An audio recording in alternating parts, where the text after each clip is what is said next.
Душа севера. «А что было потом?»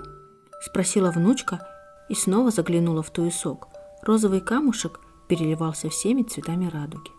Бабушка улыбнулась, мысленно возвращаясь в тот день, когда сама впервые услышала эту историю от своей Уппы. Маленькую спящую девочку неподалеку от своего селения нашли охотники из народа Саха. Говорят, их вывел черный ворон, а еще люди видели убегающую фигуру огромного дикого человека. Та девочка выросла, вышла замуж, родила много славных детишек, а они потом своих.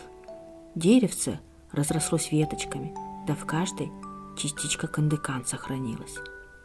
И во мне, и в тебе, Хулине, в твоих глазах, улыбке, сердце.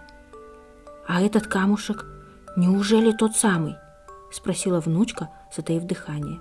Она осторожно взяла из туеска розовый камень, перевязанный шнурком серебристых оленьих волос, и протянула бабушке. «Тот самый», – кивнула старушка.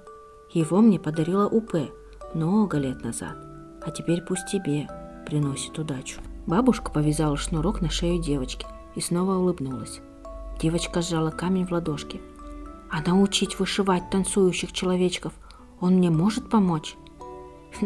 «Ну а как же», – подмигнула бабушка. «Он все может, ведь он волшебный». Внучка подняла свой фартук и принялась тонкой иголкой набирать костяной бисер на нитку. Узоры ложились на ткань ровно, а сияние бисера отражалось в гранях, висевшего на груди девочки розового камушка кандыкан. «А Гирке? Что стало с ним?» – спросила она вдруг. «О, Гирке?» – рассмеялась бабушка. «Он тоже встретил сородичей, нашел свое стадо. Но когда на небо выходила полная луна, олень приходил к кандыкан.